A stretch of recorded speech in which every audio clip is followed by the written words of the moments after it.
Halo semuanya, kali ini Ibu akan kali ini Ibu akan menjelaskan melalui laman YouTube, dikarenakan saya khawatir ketika Ibu menjelaskan melalui Zoom, nantinya Ibu yang tidak ada sinyal sehingga ketika Ibu terus menjelaskan ternyata terpotong. Ya, jadi untuk pertemuan ketujuh ini Ibu akan menjelaskan melalui laman YouTube, ya. Baik, Ibu akan share dulu materinya. Baik. Jadi pertemuan ketujuh ini adalah kita akan membahas lanjutan dari minggu lalu. Minggu lalu Ibu memberikan kepada kalian materi yang ada di Google Classroom terkait dengan bagaimana mikroorganisme itu berkembang dalam suatu bioindustri. Pastinya yang pertama yang dibutuhkan di sini adalah media, ya, yang minggu lalu kalian baca. Oops. Oke. Jadi yang pertama, ya, untuk bisa suatu mikroorganisme tumbuh dalam suatu sistem bioindustri, pastinya ada yang namanya kita telah bahas minggu lalu atau sebelumnya, yaitu terkait dengan proses fermentasi. Proses fermentasi itu sendiri ada berbagai macam jenis. Yang pertama yang akan kita bahas adalah kultur fed batch. Ya, terminologi atau definisinya ini mengacu pada aplikasi kultur tertutup dengan nutrien yang terbatas, ya. Jadi di sini untuk kultur batch sebagai dasar kultur bakteri, ya, dasar utama. Mengapa? Karena kultur batch ini menentukan pengembangan kultur selanjutnya. Hasil-hasil penelitian kultur batch dapat ditingkatkan ke skala besar dan juga dapat diaplikasikan ke dalam bioindustri. Intinya adalah kultur batch ini adalah kita mengupayakan agar untuk mengetahui, ya, untuk mengetahui faktor pembatas, kira-kira nutrien yang mana yang menjadi pembatas dia bisa tumbuh atau tidak. Itu yang pertama. Ya, yang kedua, biasanya kultur batch ini dilakukannya di skala laboratorium. Ya, jadi kita tahu, misalkan di awal kita persiapan media, misalkan media untuk salah satu mikroba tumbuh, kita upayakan lebih banyak fosfornya yang mengandung fosfor misalkan, karena disesuaikan dengan jenis mikroba tersebut. Ternyata dalam perjalanan pertumbuhan mikroba itu sendiri, dia tidak menyukai fosfor yang kita siapkan. Nah, dibuktikan dengan apa? Dibuktikan dengan bagaimana laju pertumbuhan si mikroba untuk mencapai kekeruhan tertentu pada suatu larutan atau pertumbuhan koloni lah, ya, di medianya. Kalau ternyata memang dari 12 jam masa inkubasi ternyata jumlah mikrobanya tidak sesuai dengan yang ada di literatur atau yang ada yang kita prediksikan, berarti nah ini perlu diketahui nutriennya, berarti nutrien yang mana yang tidak cocok untuk pertumbuhan mikroba yang kita inginkan atau yang kita tuju. Ya, jadi kultur batch ini biasanya memang sering digunakan untuk dasar kita melakukan proses fermentasi skala besar. Ya, kultur fed batch ini dijabarkan sebagai kultur batch dengan pemasukan pakan secara kontinu atau secara teratur dengan medium tanpa mengubah cairan kultur. Jadi volume kultur bertambah dengan bertambahnya waktu. Kedepannya, ya, kalau sudah dari batch tadi, nah kita bisa meningkatkan ke fed batch. Artinya dari kultur batch semula, jika memang pertumbuhannya sudah mulai membaik, kita tahu nutrien mana yang memang diinginkan oleh salah satu mikroba yang kita tuju, kita bisa menambahkan, ya, kita bisa menambahkan media yang disukai oleh si mikroba, ya, tanpa mengubah cairan kultur. Jadi cairan kulturnya tidak dipanen, dibiarkan di tempat tersebut sambil ditambah nutrien untuk proses pertumbuhan mikroba, ya, gitu. Fase hidup kultur fed batch, ya. Kalau untuk bakteri yang dimasukkan dalam medium baru umumnya tidak segera membelah diri, ya, tapi memerlukan waktu untuk menyesuaikan diri. Kalau kalian masih ingat di materi mata kuliah mikrobiologi industri, ya, fase suatu pertumbuhan apalagi mikroba di sini juga mengikuti suatu kurva, ya. Kurva yang kalau dilanjutkan tuh kurvanya kurva parabola, tapi yang kita tuju di sini adalah di mana proses pertumbuhan logaritma terjadi. Kalau fase pertumbuhan logaritma terjadi di situ kita mulai menentukan titik di mana kita panen. Ya, seperti itu. Jadi untuk fase-fasenya ada 7. Fase permulaan, fase di mana mikroba itu mulai beradaptasi, makanannya cocok atau tidak, kondisi lingkungan cocok apa tidak. Kemudian ada fase pertumbuhan yang dipercepat. Nah, di sini mulai ada adaptasi oleh mikrobanya. Kemudian mikroba tersebut mulai memanfaatkan, mulai digunakan untuk metabolisme sampai dengan tingkat reproduksi. Ya, di tingkat reproduksi ini mulai masuk ke fase pertumbuhan logaritma. Ketika nutrien itu mulai terbatas, mulai sedikit, ya, mulai ada bahasanya itu antara satu mikroba dengan mikroba yang lain mulai berebut begitu ya bahasanya ya, mulai bersaing dengan adanya kebutuhan tadi, mulailah pertumbuhan terhambat. Di fase keempat ini ya, titiknya bagaimana pelaku bioindustri melakukan penambahan yang disebut dengan fat batch tadi, penambahan secara kontinu. Jangan sampai terjadi kematian dipercepat atau kematian logaritma. Sebelum ada kematian, setidaknya ada proses panen. Ya, panen dari produk. Produk apa itu? Produk yang ditujukan pada saat proses fermentasi. Penggunaan fat batch ya di sini, kalau dalam industri fermentasi mampu membuat konsentrasi substrat menjadi sangat rendah. Rendahnya konsentrasi substrat justru menguntungkan dalam hal mengubah pengaruh penekanan langsung dari sumber karbon yang digunakan dan membuat kondisi kultur dalam kapasitas aerasi fermentor. Ya, yang kedua menghindari pengaruh racun dari komponen medium. Jadi sehingga kalau bisa dikatakan di sini tidak ada yang namanya pengentalan substrat. Yang ada adalah substratnya atau media dasar untuk pertumbuhan mikroba itu akan terus baru. Ya, sehingga tidak ada yang namanya terlalu konsentrat. Yang ada adalah selalu dalam kondisi jumlah konsentrasinya cukup rendah karena ada penambahan terus-menerus. Persyaratan kultur fat batch sekarang ya ada 3. Yang pertama, kondisi kultur harus steril. Yang kedua, memperpendek fase lag atau fase permulaan ya, harus diperpendek. Sementara itu juga dengan semakin kita memperpendek fase lag, kita juga mengupayakan untuk memperpanjang fase logaritma, fase di mana reproduksi mikroba besar-besaran. Karena dengan memperbanyak jumlah mikroba yang tumbuh dan bereproduksi, maka hasil pun yang hasilnya itu di mana sih, Nak? Hasil fermentasi itu, hasil fermentasi itu bergantung dari banyaknya mikroba, Nak. Semakin banyak mikroba berarti proses fermentasinya juga akan semakin banyak, hasilnya juga akan semakin cepat diperoleh. Ya, kemudian memperpendek fase eksponensial ya digunakan untuk memproduksi metabolit sekunder. Jangan sampai dia nanti fasenya malah cenderung balik turun menuju ke fase kematian dipercepat. Penggunaan fat batch dalam fermentasi aerob atau dalam fermentasi yang di sini membutuhkan oksigen ya.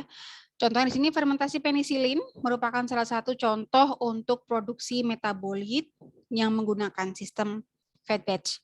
Fermentasi dapat dibagi dalam 2 fase, yaitu fase pertumbuhan cepat, yang mana kultur akan tumbuh pada pertumbuhan maksimum, dan fase pertumbuhan lambat atau fase produksi. Ya, contohnya itu.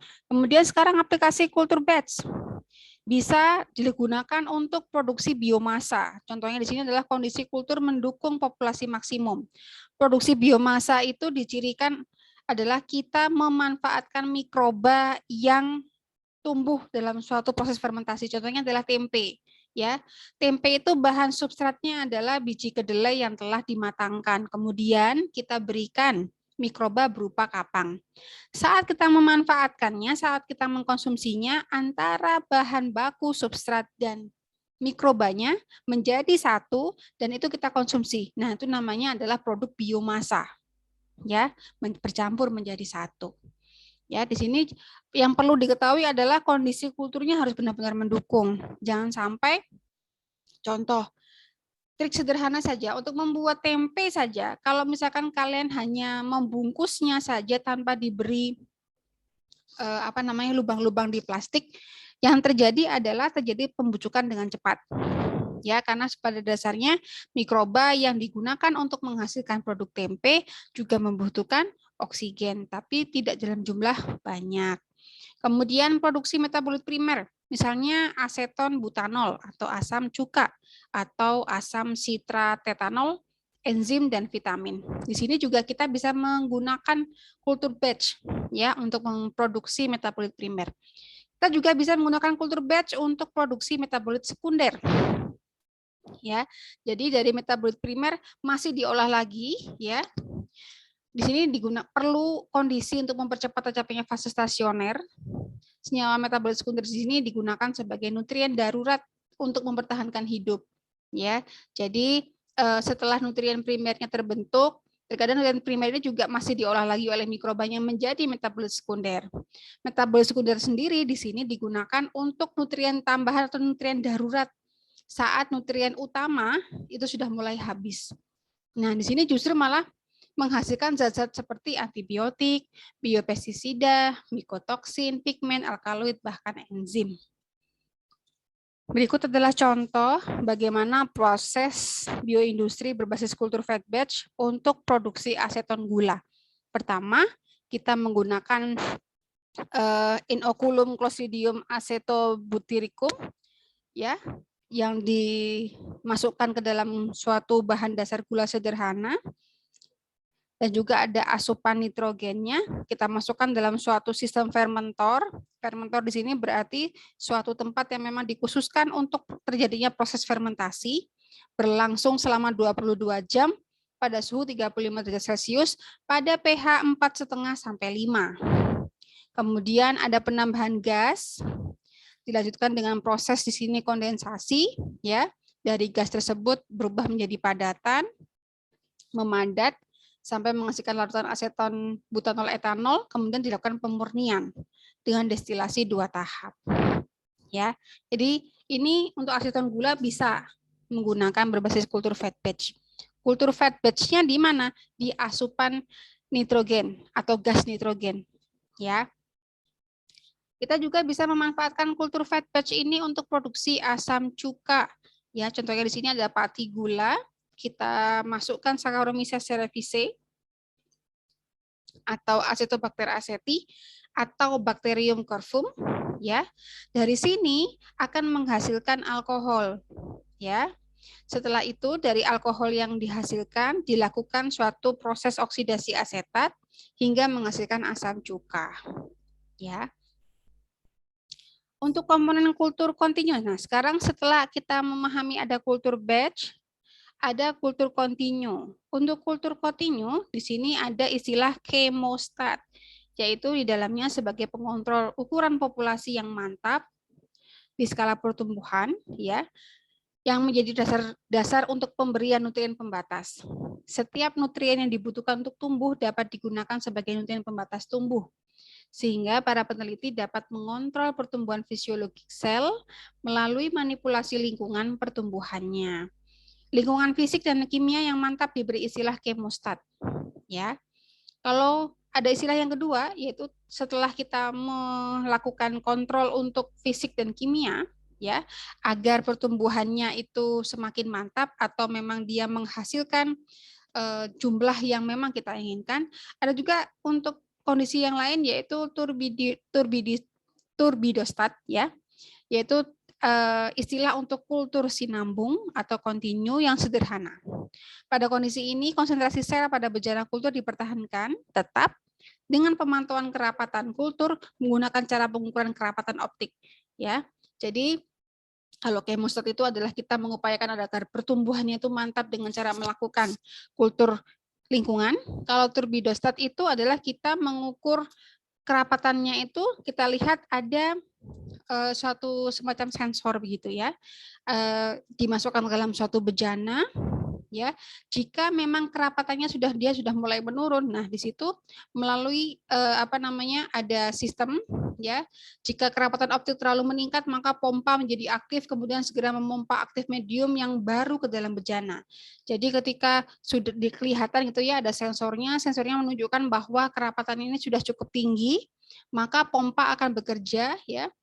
Berarti yang terlalu rapat tadi dikeluarkan, yang diasumsikan dia telah menghasilkan produk, ya. Kemudian dengan batas tertentu masih dibiarkan suatu kerumunan atau suatu populasi mikroba itu tetap ada di bejana, ditambahkan medium baru untuk produksi lagi. ya. Di sini juga ada istilah keseimbangan mantap, yaitu pertumbuhan dipercepat dalam kultur batch, dapat diperpanjang dengan menambahkan medium segar ke dalam fermentor, ya. Dan juga bisa Anda baca di sini nanti. Kemudian ada kecepatan pengenceran. Pada sistem kultur kontinu, pengaliran keluar melalui sifon pembuang mempertahankan volume kultur dalam tabung kultur pada nilai yang konstan. Ya, jadi harapannya dengan nilai yang konstan tersebut tidak merubah yang namanya konsentrasi medium, ya, apalagi sampai konsentrasi produk yang diinginkan. Untuk populasi dalam tabung, di sini populasi meningkat secara kontinu sebagai hasil pertumbuhan sel. Bersamaan dengan meningkatnya populasi terjadi dua pengenceran kadar sel sebagai akibat penambahan medium baru dan pelimpahan keluar melalui sifon pembuang.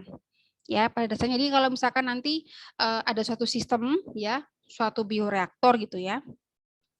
Kalau memang mediumnya ditambahkan terus-menerus, maka juga harus ada yang dikeluarkan ya sebagai bentuk produk. Itu perlu disifon. Apa itu proses sifon? Proses pembuangan pelan-pelan, biasanya ada pelengkapan di situ, ada filtrasi ya, mana yang medium, mana yang produk. Kecepatan kedua proses berlawanan dapat dinyatakan secara matematik dengan menggunakan, nah ini berlaku fungsi turunan dx per dt. Ya, kecepatan pertumbuhan atau instantaneous growth rate berlaku dx per dt sama dengan mikro x. X di sini adalah pertumbuhannya. Untuk penggunaan kultur kontinu di sini kita bisa menggunakan secara aerobik, ya. Di sini untuk menghindarkan kultur dari pengaruh substansi yang toksik di dalam medium juga bisa kita lakukan, ya. Contohnya aplikasi kultur kontinu, contohnya di sini adalah fermentasi beta galaktosidase kultur kontinu. Di mana untuk produk beta galaktosidase dapat menghidrolisis residu beta galaktosa untuk menghidrolisis laktosa ke galaktosa dan glukosa, ya. Di mana laktosa sendiri merupakan masalah juga, ada beberapa orang yang memang tidak bisa mencerna laktosa. Misalkan setelah minum susu perah gitu ya, susu sapi, kemudian besoknya kok mules-mules. Nah, ini adalah suatu masalah yang memang kadang juga secara umum masyarakat juga mengalami itu. Maka di sini ada nih Nak, bagaimana cara kita menghindari adanya rasa seperti itu habis minum atau habis mengkonsumsi produk yang mengandung laktosa, biar tidak terjadi sakit mules atau dan sebagainya, ditemukan yang namanya beta galaktosidase, ya, yang merupakan bentuk dari suatu enzim yang bisa dimasukkan dalam industri makanan maupun farmasi. Di sini juga ada alternatif untuk pembuatan keju whey. Salah satu aplikasinya adalah beta galaktosidase yang dihasilkan dari flokulen stabil Saccharomyces cerevisiae strain ya, memproduksi dan mensekresi beta galaktosidase ya. Dan di sini juga aniger yang dapat digunakan dalam bioreaktor kontinu. Oke. Selanjutnya di sini juga ada tambahan terkait dengan materi bioreaktor ya. Mungkin nanti selanjutnya akan disampaikan oleh Pak Pram juga, tapi Ibu akan menjelaskan bagaimana bioreaktor itu bekerja ya. Pada dasarnya bioreaktor itu adalah suatu sistem saja, suatu alat ya, yang dimana di situ terjadi proses fermentasi, memanfaatkan suatu makhluk hidup untuk proses fermentasi. Di dalamnya terdapat biokatalis ya, atau suatu bahan tambahan untuk mempercepat proses fermentasi. Dan juga bioreaktor sendiri bisa bekerja dengan baik ketika kondisi lingkungannya oke, sesuai ya.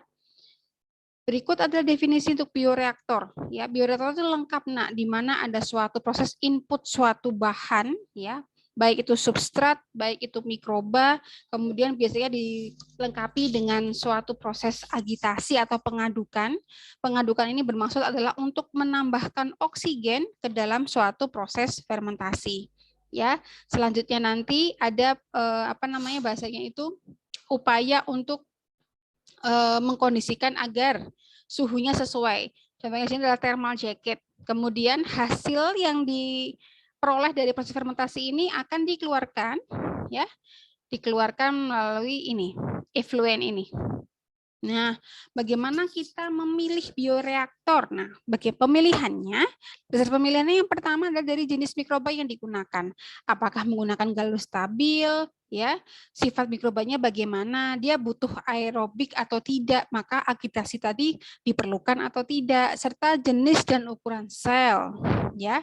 Kemudian sifat media, medianya bagaimana? Apakah media ini mudah menjadi busa, ya?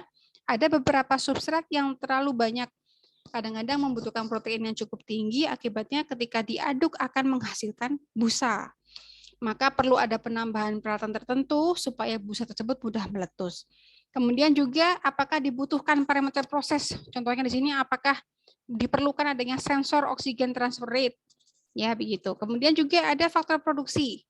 Ketika kita ingin memilih bioreaktor, berapa model yang kita dapatkan atau berapa model yang kita punya, ya. Dan ini menyangkut biaya dan persediaan bahan mentah, fasilitas perdagangan, pasarnya, apakah ada pasar yang mau menerima produk kita, serta aturan kerja dan keselamatan. Di sini juga untuk suatu bioreaktor terbagi menjadi ada volume kerja, ya. Bioreaktor tidak bisa dipaksa setiap jam harus bekerja, tidak. Nah, ada volume kerjanya. Dan juga ada volume headspace, ya. Jadi ada yang memang dibiarkan kosong, tidak semua penuh dipakai, ya.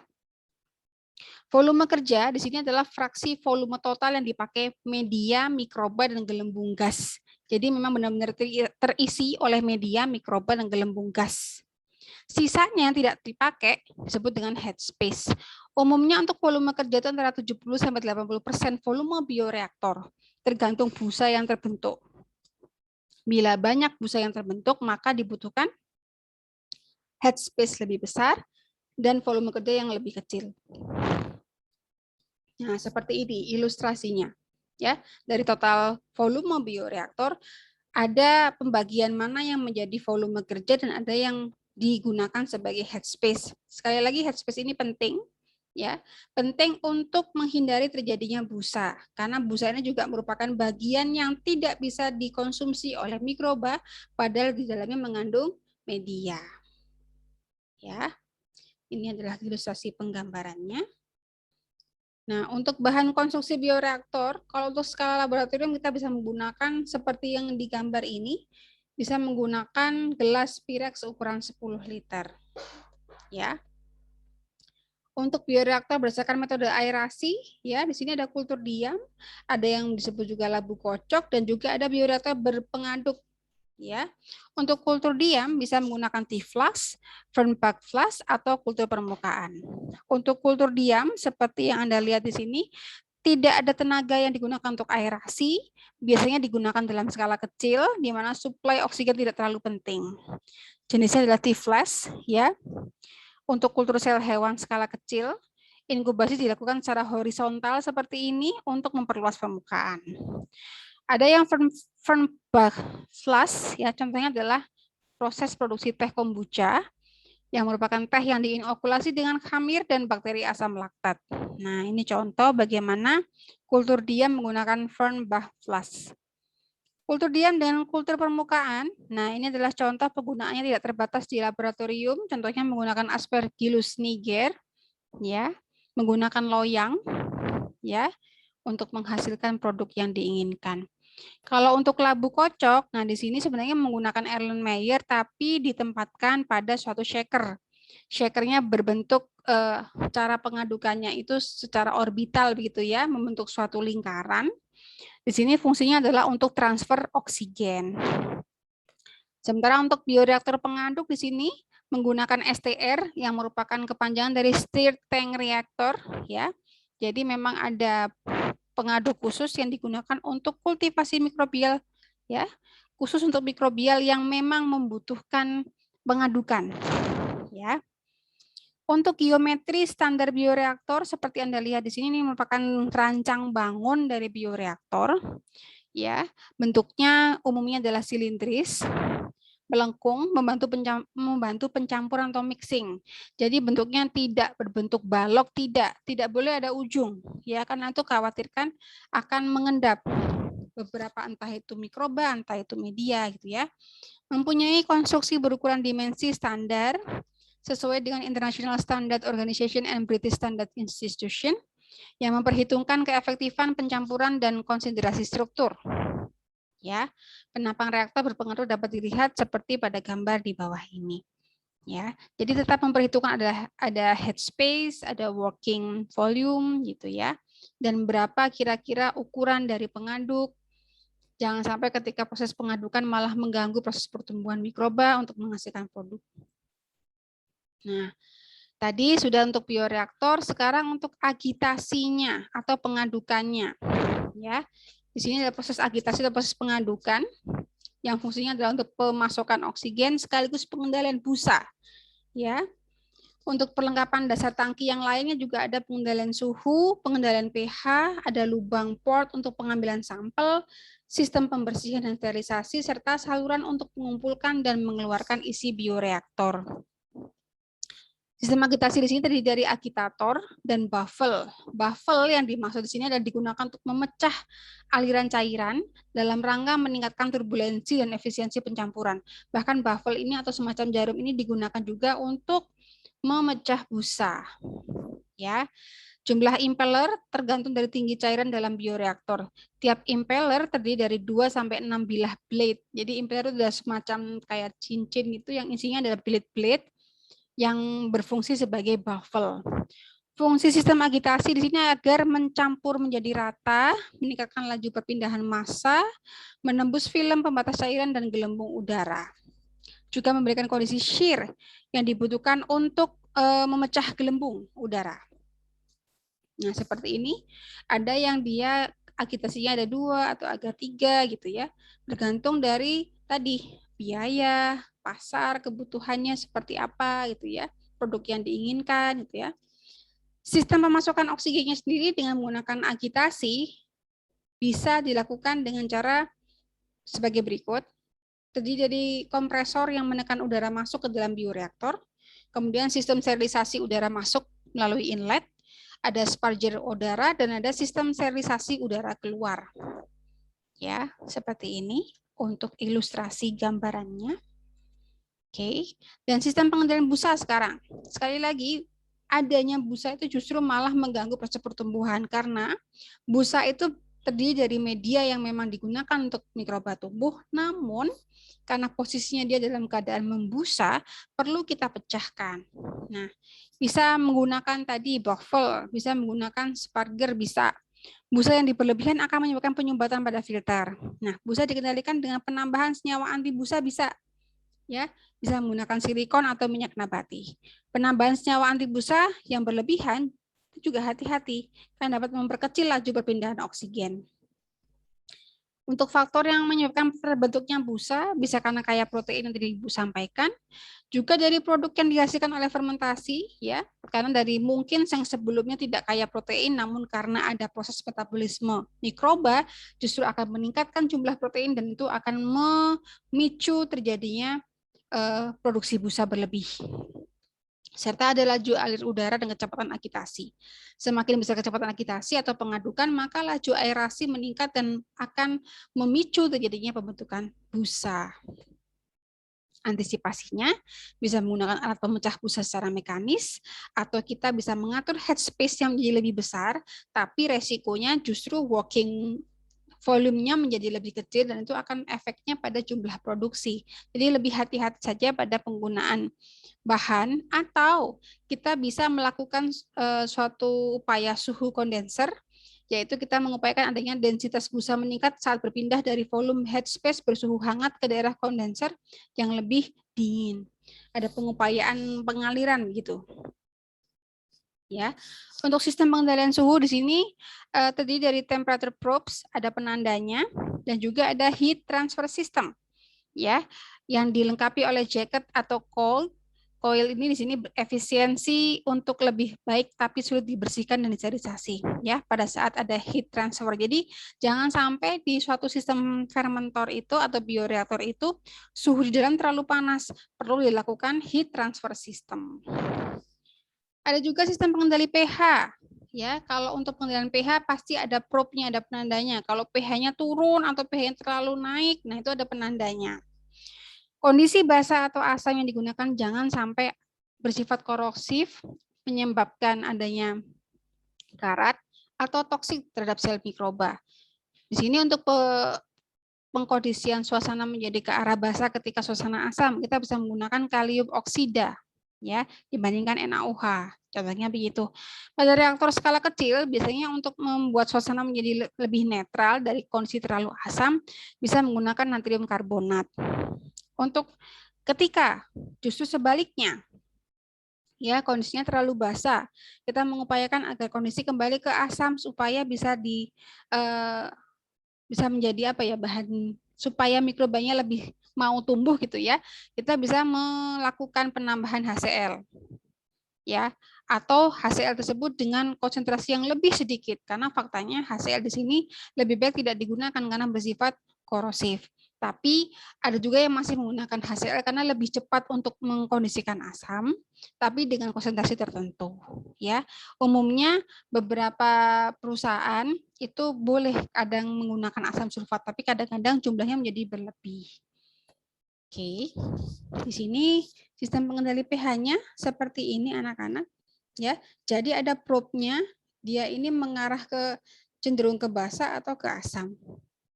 Ada pH controller yang nanti ini yang menjadi landasan kita untuk ada penambahan apa ini? Penambahan KOH atau penambahan asam sulfat nih untuk pengurisiannya agar lebih disukai oleh mikroba.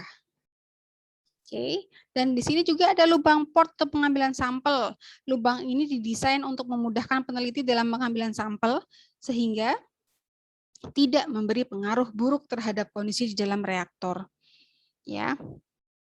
Juga ada sistem pembersihan dan sterilisasi, baik itu sterilisasi udara masuk sampai dengan sterilisasi udara keluar.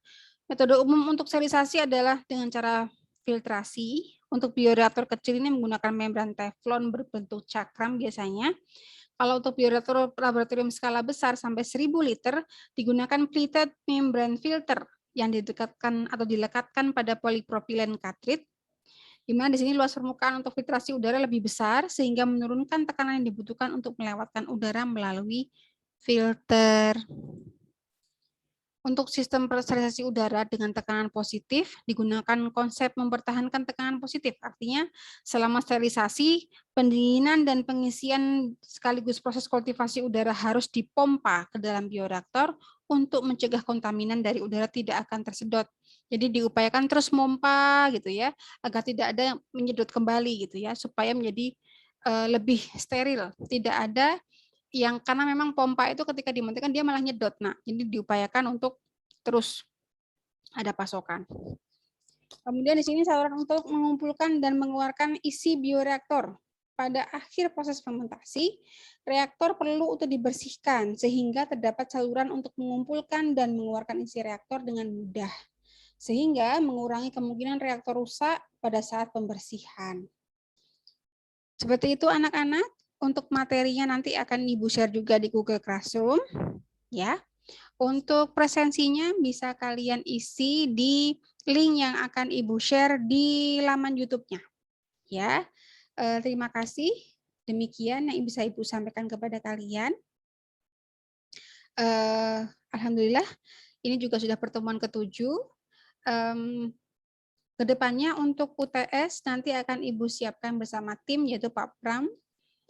Selebihnya kalian akan tunggu ya di pertemuan ke-8 nanti di hari Jumat untuk UTS-nya. Terima kasih Ibu akhiri. Selamat siang. Wassalamualaikum warahmatullahi wabarakatuh.